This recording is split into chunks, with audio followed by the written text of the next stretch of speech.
Olá! No vídeo de hoje eu quero responder uma pergunta bem objetiva que me foi enviada por uma professora que trabalha no segundo ano. Ela me perguntou a respeito do quadro dos números, aquele quadro numérico que a gente costuma usar para o trabalho com o sistema de numeração. A pergunta dela era a seguinte: o quadro deve começar do 0 e ir até o 99, ou esse quadro deve começar do 1 e ir até o 100? Eu vejo que muitos livros didáticos trazem mesmo essa organização a partir do 1, eliminando o 0 do quadro. Quando eu faço assessoria aí, na área de matemática, nos municípios, quando eu visito escolas, é muito comum eu ver na parede das salas de aulas quadros numéricos que começam no 1. Então, eu já adianto que eu não vou dizer qual que é certo, qual que é errado, até porque eu não acho que o caminho seja esse. O que eu quero explicar para vocês é a minha opção e por que eu fiz essa opção, que é de trabalhar o quadro a partir do 0. Então, um quadro que vai do 0 até o 99. Então, o primeiro ponto que eu quero abordar é relacionado ao objetivo. Por que trabalhar com esse quadro numérico? Por que ele é um recurso importante? Eu vejo que muitas pessoas usam o quadro quase como que um modismo, assim, é um recurso que deve ser utilizado, mas sem entender exatamente quais são os seus objetivos, qual a potência desse recurso, porque ele é um recurso muito potente. Então, o primeiro objetivo, a meu ver, do trabalho com esse quadro dos números é dar oportunidade às crianças de interagir com uma sequência numérica mais longa. Veja, se você apresenta esse quadro para crianças mais novas, crianças a partir de 5 anos, ele é um quadro que tem muitas informações, né? Porque ele tem uma grande quantidade de números. E isso causa um espanto para as crianças, né? Porque elas talvez não estejam acostumadas a observar essa sequência mais longa. Nos materiais didáticos, na escola em geral, isso não aparece, né? O sistema de numeração costuma ser trabalhado de forma bastante fragmentada. E é bastante comum quando eu proponho esse trabalho já na educação infantil, né, com as crianças ali de 5 anos, as professoras me perguntarem, mas eu não poderia então trabalhar um quadro só até a metade, só até os 50, ou só até o 30? Eu digo, não, até o 30 já existe o calendário, né, já tem um objeto, né, cultural nesse caso, porque o calendário as crianças usam no dia a dia, a gente usa na sala de aula, onde a criança pode ver sequências até o 30, né, ou 31 no caso do calendário. Ela também vai ter contato com essa sequência nas réguas e observando, por exemplo, uma fita métrica, a criança pode aí sim ter contato com uma sequência mais longa. É que esse trabalho, ele não tem como objetivo ensinar para a criança regras do sistema de numeração. E quando você trabalha com esse quadro, eu costumo dizer muito isso para as professoras, nós não temos objetivo ao propor atividades a partir desse quadro que as crianças dominem essa sequência. Então, o que nós queremos é que a criança tenha a oportunidade de interagir com essa sequência e num contexto lúdico. E essa questão da ludicidade é muito importante porque não é o quadro em si que é lúdico, mas é a relação que a criança vai estabelecer com aquele objeto, nesse caso o quadro, que pode ou não ser lúdica. Então, como que uma situação pode ser lúdica? Quando ela é prazerosa, quando a interação que se dá com ela não é visando algum objetivo para além do interesse próprio da criança naquele momento. Tá? Então, oferecer uma experiência lúdica com o quadro dos números implica em deixar a criança brincar com esse quadro, descobrir relações. Não é usar o quadro para explicar alguma coisa que nós já sabemos sobre o sistema. A ludicidade nesse quadro está justamente no fato de a criança não dominar o seu conteúdo e aquilo aparecer para ela quase como que uma coisa misteriosa, como algo que lhe cause espanto, porque se não lhe causar espanto, se for algo que a criança já domina ou que ela já viu, que a coloca numa situação mais confortável de domínio daquele conteúdo que está presente ali, ele não vai exercer essa função lúdica. Então, nesse sentido, o mistério desse quadro deve despertar na criança perguntas, quer dizer, ela irá se fazer perguntas a respeito daquilo, né? Então, o que nós devemos observar quando a gente apresenta esse quadro para as crianças? Digamos que você coloque na parede da tua sala, né? As crianças chegam um dia e tem esse quadro. Se a tua parede não for muito cheia de coisas, né? Com certeza elas vão observar e vão perguntar, prof, o que é isso que você colocou aí na parede, né? Por que tá aqui? Então, é isso que a gente deve observar. Aquilo causou espanto nas crianças? Ela ficou curiosa sobre aquilo? Ela se faz perguntas? Ela começa a conversar com os colegas a respeito do que está ali? Ela já manifesta o que ela sabe ou as hipóteses dela a respeito disso? Teve uma vez que eu vivenciei uma experiência muito interessante numa turma de crianças de 5, 6 anos, em que o quadro numérico foi colocado na parede. E logo que nós fizemos isso, de fixar esse quadro na parede, um menininho que estava ali próximo perguntou do que se tratava. E em vez de responder, a gente devolveu a pergunta para ele, né? Falamos, Bernardo, o que você acha que é? E aí ele disse, eu acho que é um papel cheio de números. E quando eu perguntei por quê, ele disse, porque tem os números ali, ó, 1, o 2, o 3. Então ele foi apontando os números que ele já conhecia e reconhecendo ali naquele quadro, naquele papel que estava na parede, algo com o qual ele já interagia no seu cotidiano. Eu propus para a professora que nós fizéssemos as crianças sentarem na frente do quadro e aí nós propusemos uma discussão, né, em que eles dissessem o que eles estavam vendo, do que eles achavam se tratar aquele cartaz que a gente colocou na parede, enfim. E aí algumas crianças reconheceram, né, se tratar de um quadro no qual tinha números, mas outras crianças disseram que era um papel com letras.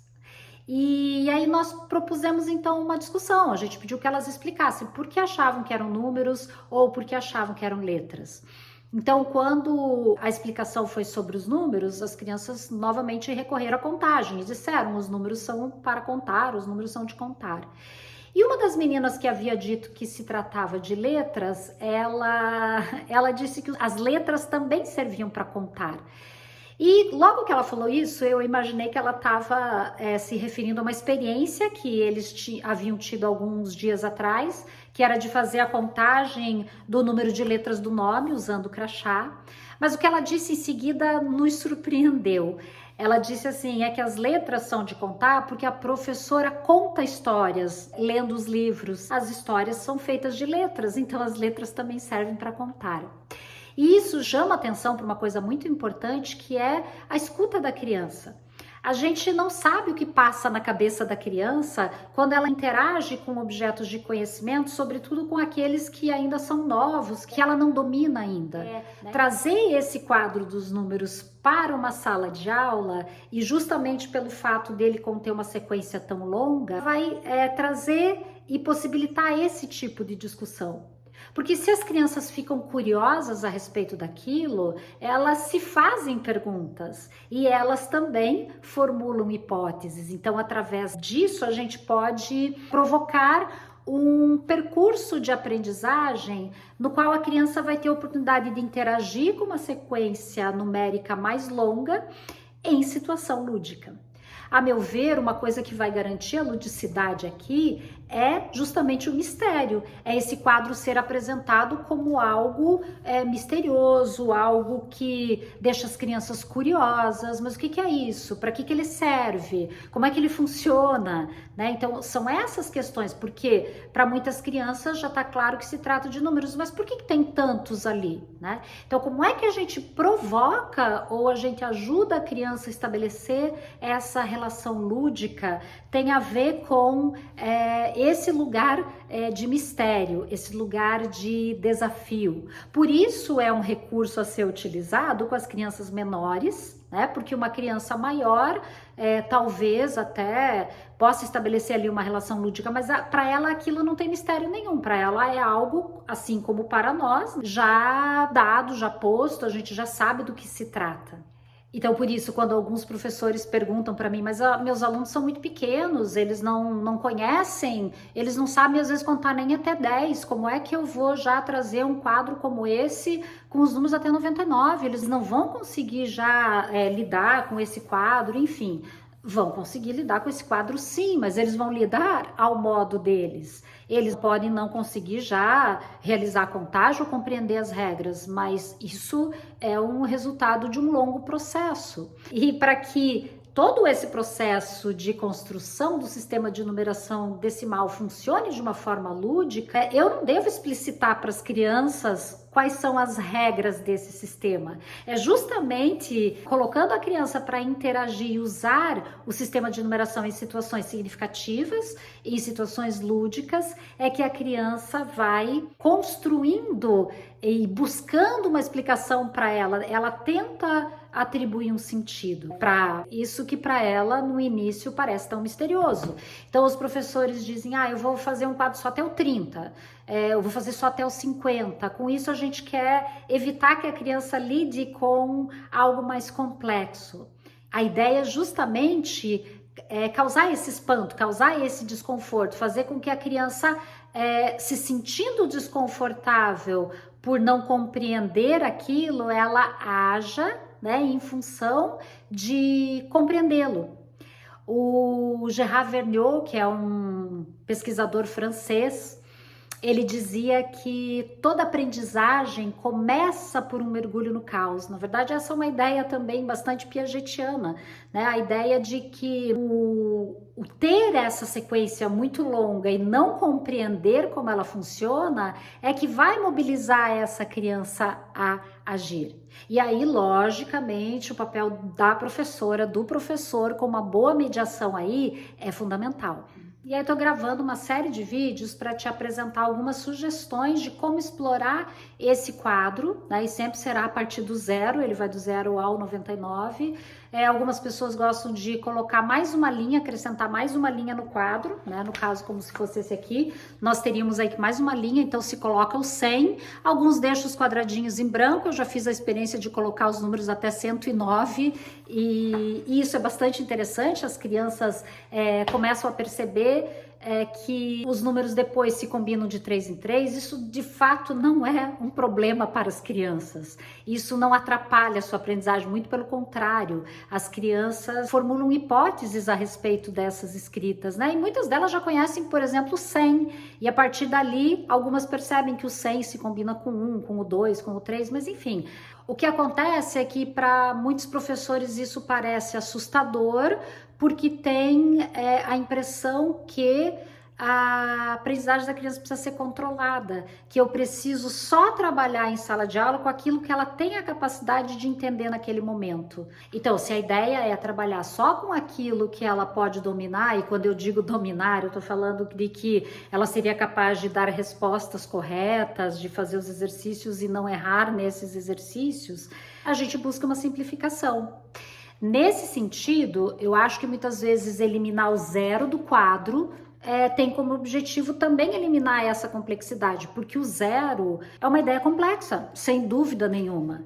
Ela é tão complexa que levou-se milhares de anos para chegar na sua construção, né? A ideia do 0, ela revolucionou todo o sistema de numeração, revolucionou a forma como nós operamos com os números, passamos a operar, né, na nossa história. A criação do 0 possibilitou, inclusive, o desenvolvimento dos algoritmos que permitiram a realização do cálculo pelo próprio sistema de numeração. Enfim, ele é, de fato, uma ideia muito complexa, mas que nós não podemos tirar da criança a oportunidade de pensar sobre. As crianças, gente, elas são muito mais capazes do que a gente imagina. E além disso, ninguém tem, ou não deveria ter pelo menos a ilusão de que há um momento específico no qual alguém vai aprender o que é o 0, porque agora então ela estaria pronta para isso, ou porque ela vai conseguir compreender. Não, todos os conhecimentos, o próprio sistema de numeração, ele é um sistema complexo que a criança vai aprender ao longo de muitos anos.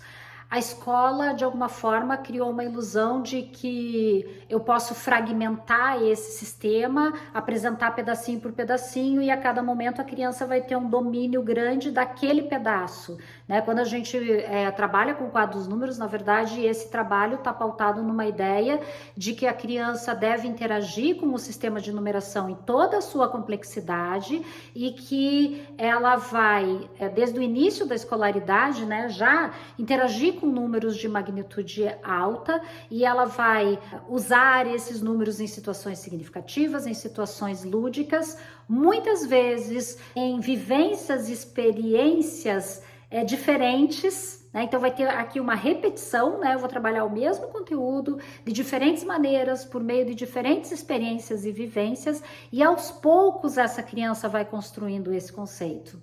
E para concluir esse primeiro vídeo, eu gostaria de ler um trechinho de um livro, no qual um professor de física da Universidade Federal de Minas Gerais, falando sobre a teoria do Piaget, diz o seguinte, ó: Piaget nos revela o que a criança pode fazer em cada momento da sua vida, qual a sua capacidade, qual o seu potencial. Em que isso muda o nosso modo de trabalhar com a criança dentro da escola e organizar o seu conteúdo? Muda no seguinte aspecto, é que os fenômenos, em princípio, não estão proibidos a ninguém. Eu já vou continuar a leitura, mas eu queria parar um pouquinho aqui, que é justamente o que eu vinha falando anteriormente nesse vídeo. Eu não devo eliminar o zero por ser uma ideia complexa para as crianças. Eu não devo pegar um sistema de numeração em toda a sua complexidade e trabalhar pedacinho por pedacinho para que a criança possa seguir num percurso no qual ela domina as regras só daquele pedaço. Então a ideia de trabalhar com a sua complexidade diz respeito a confiar no potencial e na capacidade que as crianças têm de aprender. E aí ele continua dizendo o seguinte: veja, na física, por exemplo, o arco-íris é um fenômeno aparentemente complexo. Há pouco tempo atrás, um físico ganhou um prêmio por ter conseguido explicar pela mecânica quântica o fenômeno do arco-íris. Mas veja, não é porque o arco-íris é explicado de uma maneira tão complexa que eu vou impedir a criança de olhar o arco-íris e dar a sua própria explicação, a sua própria interpretação. Ela tem uma posição em relação a ele e a sua própria maneira de interagir e compreendê-lo. Então a escola, em vez de proibir as crianças de terem acesso e de viver em certas circunstâncias, precisa aproveitar aquela maneira peculiar da criança interagir e compreender. Então é justamente a compreensão de que aprender passa por esse lugar de interagir com os objetos de conhecimento e explicá-los, né? Então é a criança que constrói explicações. Aprender significa construir explicações e não receber a explicação do outro. Então, quando a gente trabalha com esse quadro, a gente quer que a criança tenha a oportunidade de, aos poucos, construir a sua própria explicação acerca do sistema de numeração decimal. E aí, com certeza, nesse processo, o professor, a professora tem um papel fundamental. Se você gostou desse vídeo, então curte aqui, compartilha aí com colegas que você acha que podem se interessar por esse conteúdo também e nos acompanhe nos próximos vídeos, porque como eu disse, vai ser uma série sobre o uso do quadro numérico no trabalho com alfabetização e letramento matemático. É isso? Obrigada, um abraço e até o próximo vídeo.